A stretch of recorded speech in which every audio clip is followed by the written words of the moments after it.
Buenos días. Empezamos hoy el estudio del último de los temas de nuestro curso, el dedicado a los gobiernos democráticos y a la integración de España en la Unión Europea. En él nos vamos a preocupar de analizar la acción de los distintos gobiernos que se suceden en España desde 1982, año en el que se suele dar por terminada la transición tras el triunfo en las elecciones del 28 de octubre de 1982 del Partido Socialista Obrero Español, por tanto, uno de los partidos de la oposición antifranquista y que con esta ocupación del gobierno pues se considera terminado ese proceso de tránsito desde la dictadura. Las elecciones del 28 de octubre de 1982 son las que van a producir una transformación en el arco parlamentario de mayor calado de toda la historia democrática española, porque en ellas el Partido Socialista Obrero Español va a conseguir una amplísima mayoría absoluta. Recordad que la mayoría absoluta se sitúa en los 176 diputados y el PSOE obtiene 202 diputados. Este resultado es el indicador de ese mandato popular a un cambio en cuanto a la orientación del proceso político a partir de esta ocupación del gobierno por el PSOE. Por su parte, también se consolida una nueva alternativa en el centro derecha con una reorganización alrededor de una coalición que forman Alianza Popular y el Partido Demócrata Popular, que obtiene 107 diputados, muy lejos de los 202 diputados del PSOE, pero señalando marcadamente esa nueva tendencia al bipartidismo, a un bipartidismo imperfecto, pero que en gran medida va a explicar la evolución política de España a lo largo de este periodo. Por su parte, Convergencia y Unió tiene 12 diputados y la gran sorpresa es el hundimiento absoluto de la UCD. Esa formación que agrupaba distintas tendencias y que nace con el calor de la transición, se agota tras haber cumplido una labor fundamental en estos primeros años de tránsito entre la dictadura y la democracia. Y, como ya vimos en el tema anterior, las diferencias en su seno van a provocar una implosión del grupo que va a pasar, como veíamos, de 168 diputados que tenía a 11, trasladándose mayoritariamente el voto hacia la coalición Alianza Popular, Partido Demócrata Popular y una parte también, sobre todo aquella de sensibilidad socialdemócrata, hacia el propio PSOE. Los partidos nacionalistas, como veis, van a mantener una posición muy holgada, permitiéndose la formación de grupos parlamentarios y convirtiéndose, a partir de este momento, pero más adelante, en uno de los actores principales de la nueva situación política. El Partido Comunista de España es el otro damnificado, pasa de 23 diputados, creo recordar que tenía en las elecciones, después de las elecciones de 1979, apenas 4 diputados. Y surge un nuevo partido, el Centro Democrático y Social, que va a estar liderado por el expresidente del gobierno, Adolfo Suárez. Como veis, no deja de ser una formación de carácter testimonial. El resto de los diputados el resto de los partidos agrupan 4 diputados. Si analizamos las elecciones desde el punto de vista territorial, como podéis apreciar en este mapa, veis un predominio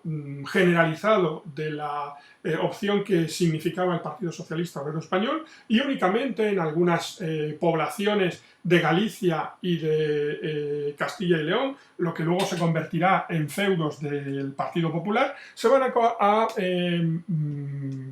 a triunfar candidaturas de Alianza Popular.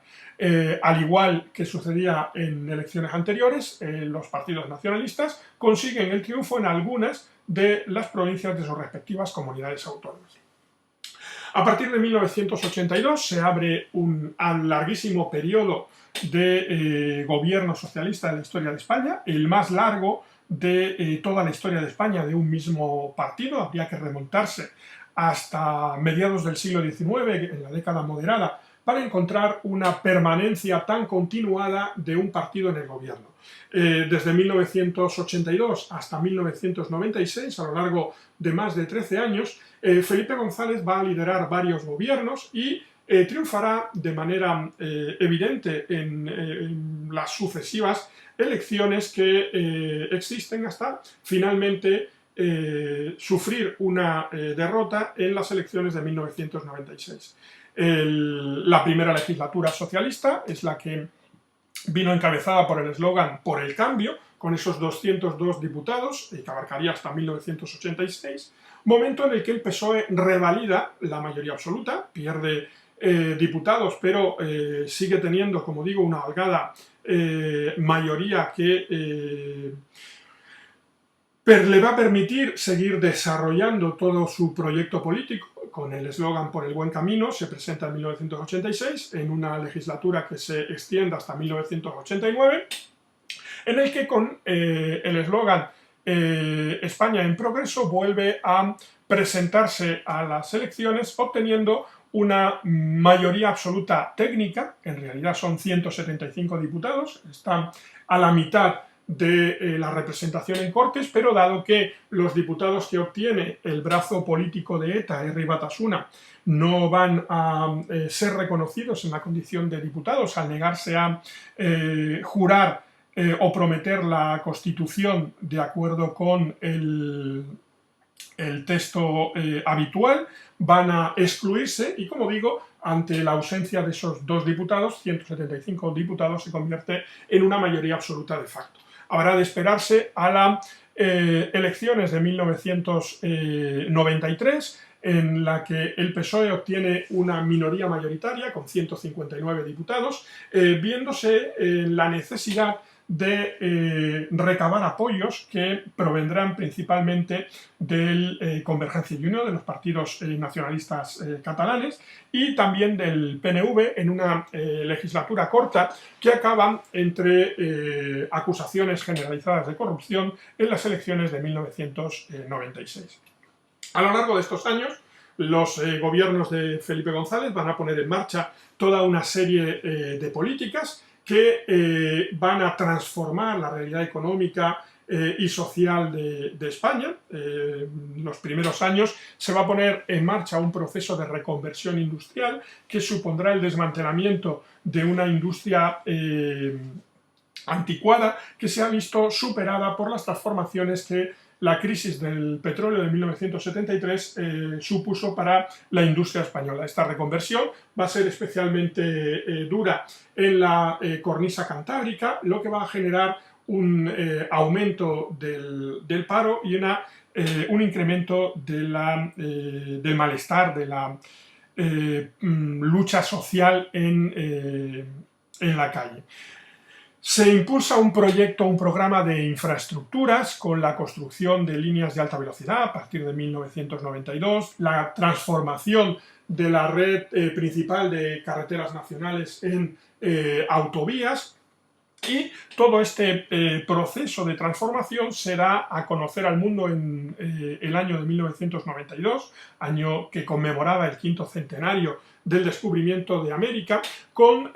dos acontecimientos internacionales que tendrán lugar en España y que serán el escaparate de esta modernización. Por un lado, la Expo Universal de Sevilla de 1992 y por otro, los Juegos Olímpicos que se celebrarán en Barcelona.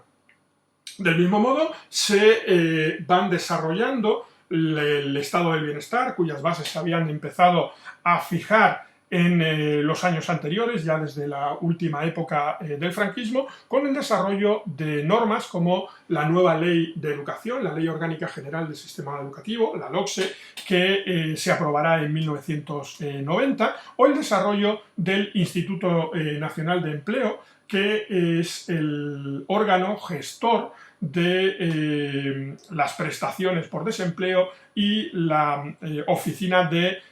colocación gestionada por el propio Estado.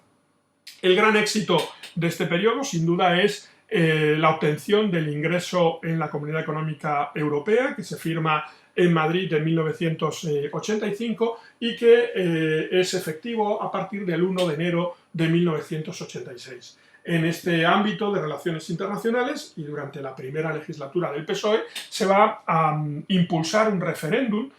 como consecuencia de esa oposición que en 1981 había desarrollado el PSOE al ingreso de España en la estructura política de la OTAN, pero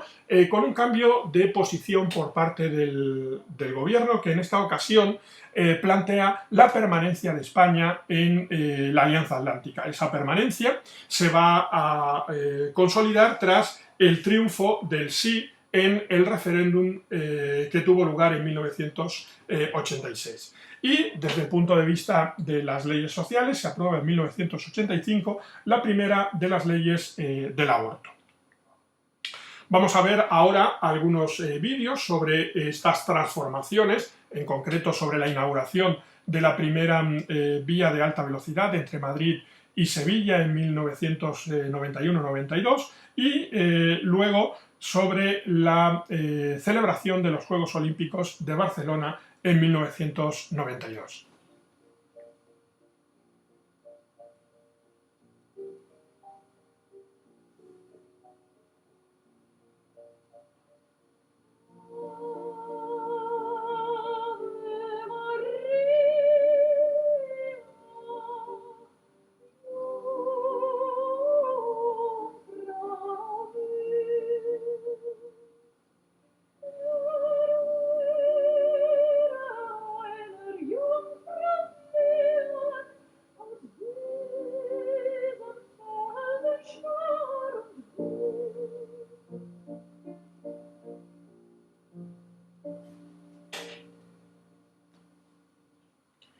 Bueno. Les comunicamos que el tren llegará a su destino con 6 minutos de retraso. Si alguna vez su ave llega con más de 5 minutos de retraso, le devolvemos el importe total de su billete, aunque dudamos mucho que se vaya a llevar esta alegría.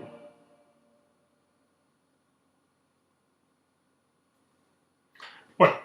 Esto es un japonés, un francés y un español. Y dice el japonés, en mi país hay un tren tan rápido que se llama el tren bala. Y dice el francés, en mi país hay un tren que va por debajo del agua y une París con Londres. Y dice el español, en mi país hay un tren que va de Madrid a Sevilla, parando en Ciudad Real, Puerto Llano y Córdoba, en 2 horas y un poquito. Y dice el japonés, Quillo, ¿qué pasa? ¿Que va volando? Y dice el español, a ver... AVE, uno de los mejores trenes del mundo.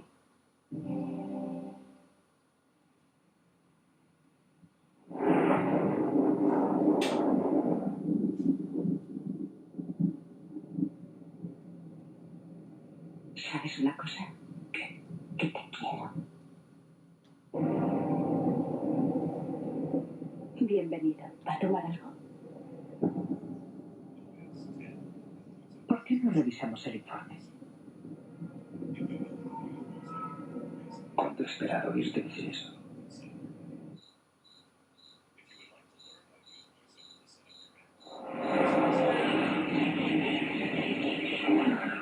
No todo en la vida puede ir tan deprisa como el ave.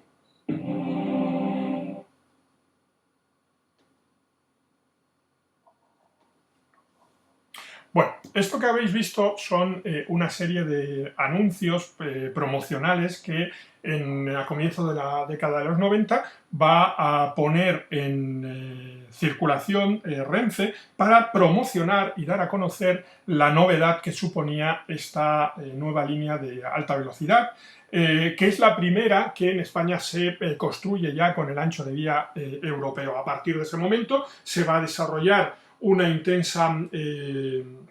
construcción de líneas de alta velocidad que van a convertir a nuestro país en el país con una red de alta velocidad más extensa de toda Europa occidental.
Como habéis visto, esos son los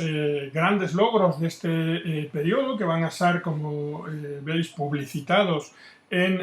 esos grandes fastos del año 1992, pero a lo largo de estos 13 años y medio de gobierno también van a tener que enfrentarse los gobiernos socialistas a diferentes dificultades. Algunas de ellas ya las hemos señalado, por ejemplo, el cambio de criterio a la hora de defender la permanencia de España en la Alianza Atlántica, algo que va a desgastar al gobierno, aunque no de manera importante, a juzgar por los resultados de las elecciones de 1986, y que supone un cumplimiento un tanto sui generis de esa promesa electoral de convocar un referéndum para decidir la permanencia. En la oposición había presionado para que España no ingresara en la OTAN y ahora en el gobierno se produce, como digo, un cambio. Esta es la propaganda que el Partido Socialista presentaba en 1981 cuando estaba en la oposición, y esta es la pregunta que se formula en el referéndum del 12 de marzo de 1986. Un referéndum en el que el principal partido de la oposición, Alianza Popular, va a solicitar la abstención, y que finalmente el gobierno consigue el voto favorable a esta propuesta. Estos problemas se unen a otras cuestiones, como son una crisis económica que va a incidir especialmente en el paro, convirtiendo a este en un fenómeno estructural de la economía española y llegando a niveles de prácticamente un cuarto de la población activa cuando el Partido Socialista abandone el gobierno en 1996. El problema del terrorismo va a seguir azotando al país. ETA va a seguir castigando de manera continuada a la sociedad española, y la respuesta que va a ofrecer desde el gobierno el Partido Socialista Obrero Español va a ser una respuesta especialmente equivocada, como es la de organizar una contrarrespuesta terrorista, un terrorismo de Estado, que va a llevar a cabo una organización, los Grupos Antiterroristas de Liberación, el GAL, por el que van a ser condenados a prisión un ministro del gobierno de Felipe González, Barrio Nuevo, y un secretario de Estado de Seguridad. Pero sin duda los casos de corrupción van a ser los que más castiguen el final de este periodo, en el que abundan los casos incluso esperpénticos. El personaje que estáis viendo en la foto es el que fuera director general de la Guardia Civil, Luis Roldán, que va a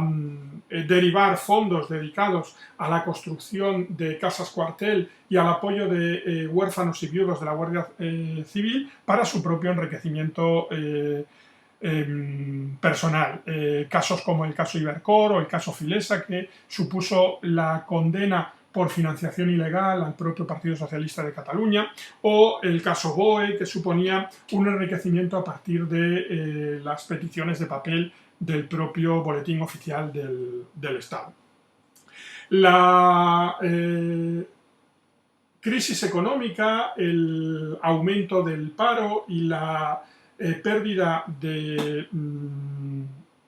derechos laborales va a llevar a la celebración el 14 de diciembre de 1988 de una huelga general que va a paralizar el país y que va a suponer una ruptura entre el líder del PSOE y el secretario general del sindicato socialista UGT, en esa época Nicolás Redondo, y que a pesar del éxito de la huelga general no va a suponer, como hemos visto, un desgaste notable en los resultados electorales del PSOE. En el periodo 1982-1996, ETA va a dejar un saldo muy alto, llegando incluso a los 46 muertos en 1991, y marcando unos valores muy altos de asesinatos, en una tendencia que empieza a bajar a partir de 1995 y que deja su mínimo en el momento que el PSOE abandona el gobierno en 1996 con 5 asesinatos. Uno de los atentados más terribles de la banda terrorista en estos años va a ser el atentado de Hipercor, que tuvo lugar en junio de 1987, cuando ETA coloca un coche bomba en el aparcamiento del hipermercado Hipercor de Barcelona, provocando decenas de víctimas mortales. El atentado salvaje de la banda terrorista ETA en Barcelona ha tenido como objetivo directo la población civil. En el momento del atentado, el centro comercial estaba abierto al público. La muerte y el pánico se adueñaron de un grupo de ciudadanos que hacían compras familiares. Aún no han podido ser identificadas las 15 personas fallecidas porque en algunos casos los cuerpos aparecieron completamente carbonizados. La explosión se produjo en el primer sótano dedicado a alimentación. En el centro comercial se encontraban unas 50 personas más, aparte de las víctimas. La mayor parte de heridos han sido trasladados a la residencia del Valle de Hebrón, que cuenta con la única unidad de quemados en Cataluña. En estos momentos se cree que las víctimas mortales eran clientes del centro comercial y todos ellos encontraron la muerte por asfixia. Al parecer, después de la explosión, numerosas personas acudieron a refugiarse en los rincones del edificio donde quedaron acorraladas.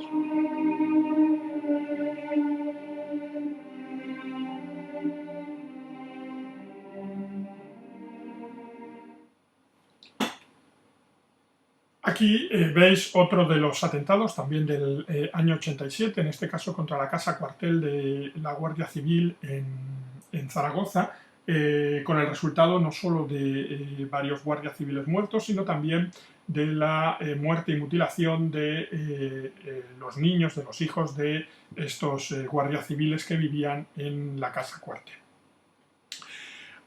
Como os decía, uno de los problemas principales de los últimos años de los gobiernos del PSOE, aproximadamente desde comienzos de la década de los 90, van a ser la proliferación de casos de corrupción, entre los que destacan la figura de Luis Roldán, un personaje que va a inventar su currículum académico y que va a ocupar el cargo de director general de la Guardia Civil. Posteriormente va a fugarse de España, siendo descubierto en Laos y extraditado para ser juzgado en España. Esta fotografía de una fiesta bastante chabacana que publicó la revista Interview, pues fue uno de los elementos que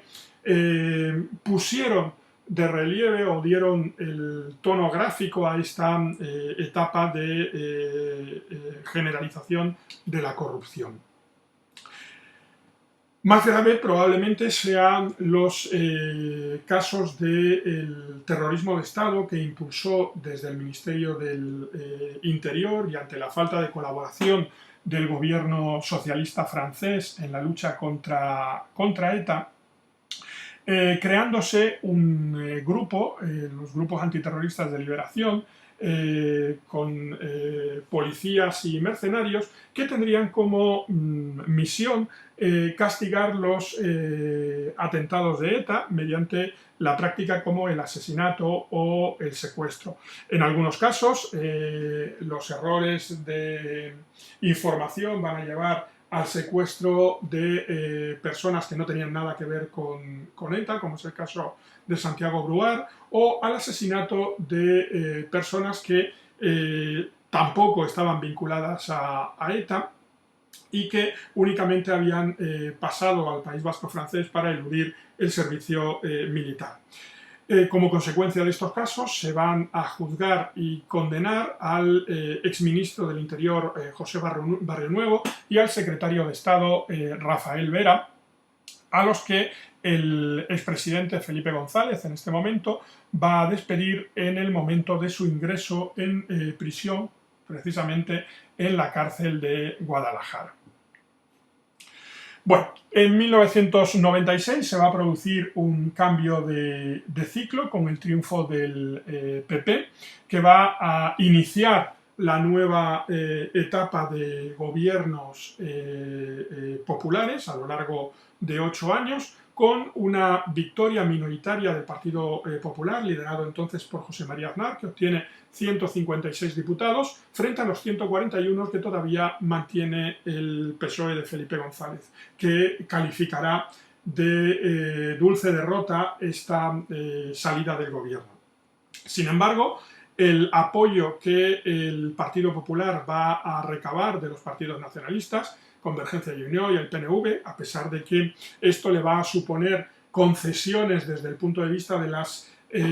transferencias de competencias y de la propia estructura del Partido Popular en Cataluña, va a mantener una legislativa bastante estable a lo largo de los siguientes 4 años. El mapa político del país va a cambiar notablemente, como podéis ver, manteniéndose de forma muy clara los feudos socialistas de Andalucía y Extremadura y concentrándose el triunfo del Partido Popular en prácticamente todas las provincias del centro y norte del país. Aznar va a permanecer al frente del Partido Popular y del gobierno durante los 8 años siguientes,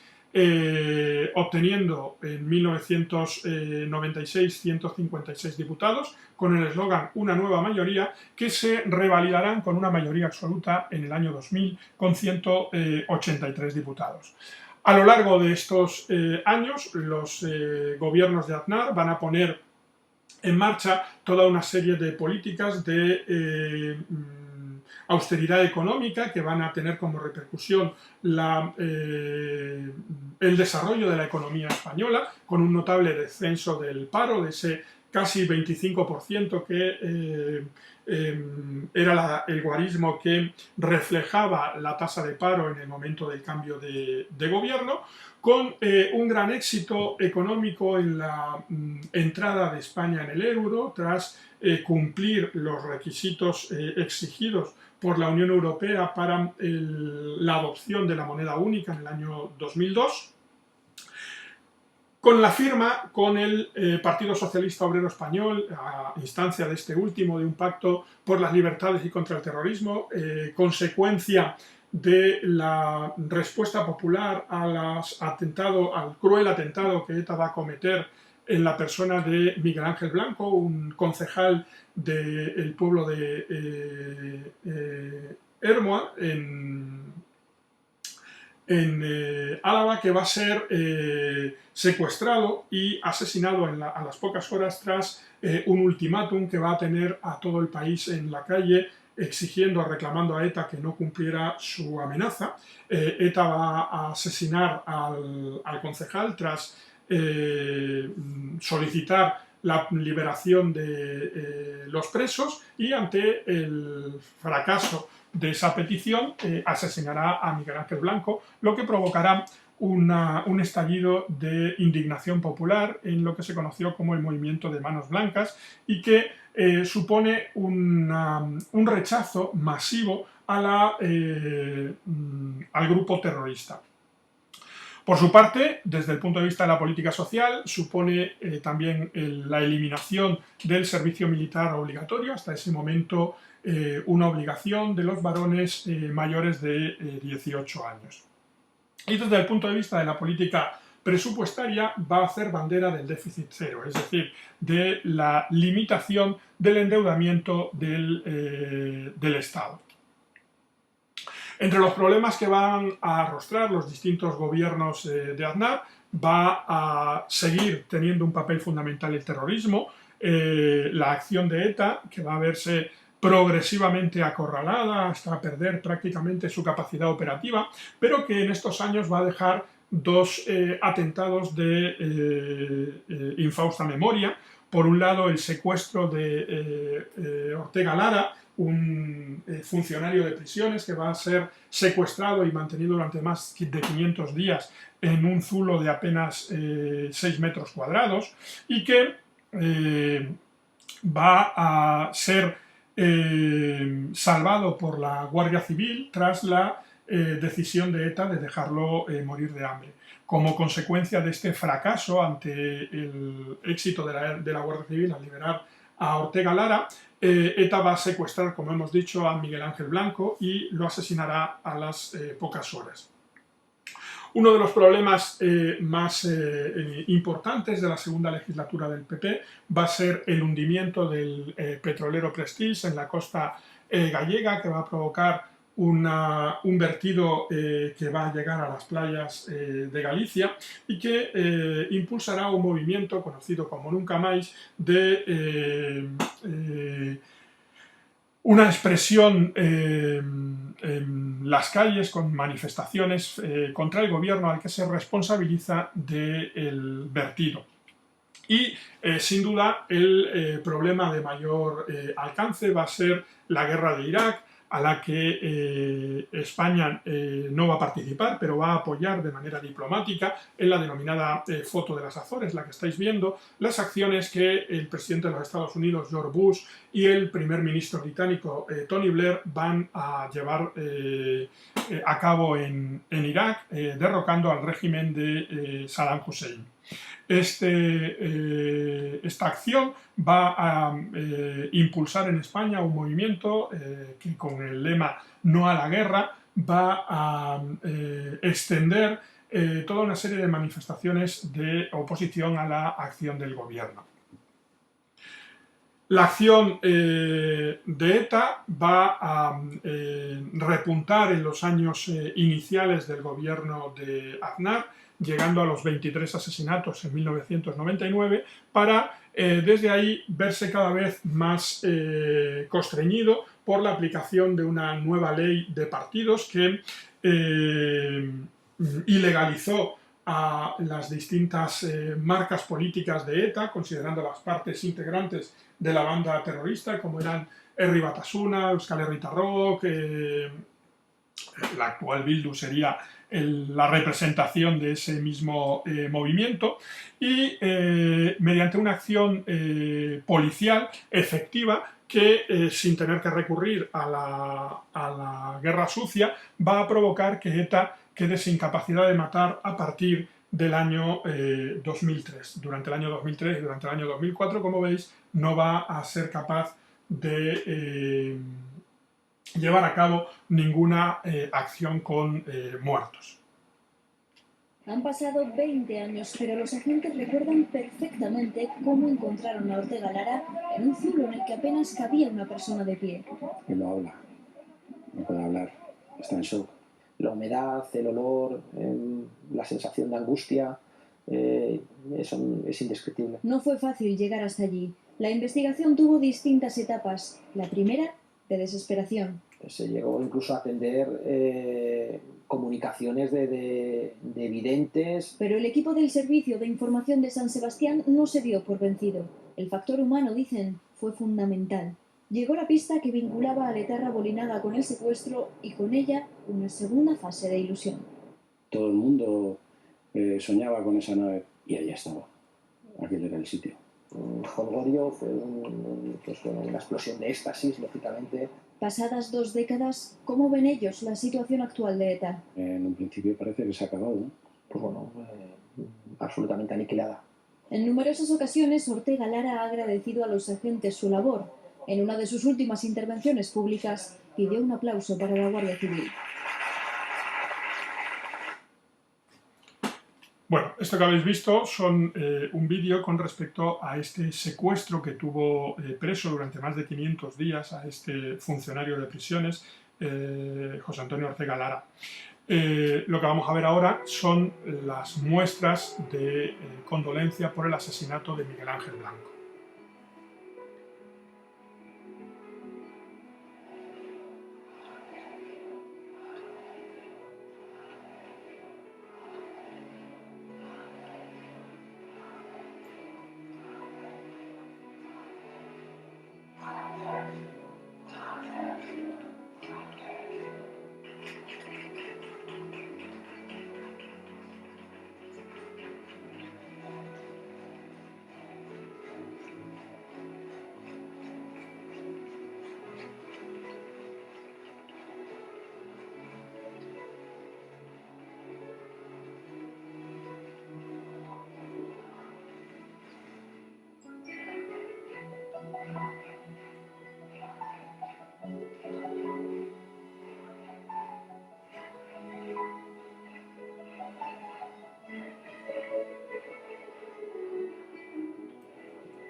El secuestro y asesinato de Miguel Ángel Blanco va a provocar las movilizaciones más masivas de la historia de España, con varias decenas de millones de españoles que salieron a las calles de toda España tratando de exigir a ETA el incumplimiento de esa amenaza que finalmente no tuvo lugar, e impulsando a partir de ahí lo que se denominó como el espíritu de Hermoa, que arrinconó y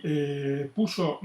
radicalmente a la defensiva al mundo nacionalista vinculado al terrorismo. Aquí veis una foto del barco Prestige que tras quedar a la deriva va a ser apartado de las costas españolas, aunque finalmente va a partirse y hundirse, la tripulación va a ser rescatada, pero no se va a evitar el vertido de varias toneladas de fuel que va a acabar llegando a las costas españolas, provocando una contaminación en las costas gallegas. Aquí veis operarios y voluntarios limpiando el chapapote, que es el nombre que recibió estos restos de petróleo de alquitrán en las costas, y las movilizaciones que por el derrame del Prestige se van a extender por toda España como forma de oposición al propio gobierno. La famosa foto de las Azores, en la que en un intento de aumentar la posición internacional de España, vinculándola a un eje atlántico, España se va a convertir en uno de los principales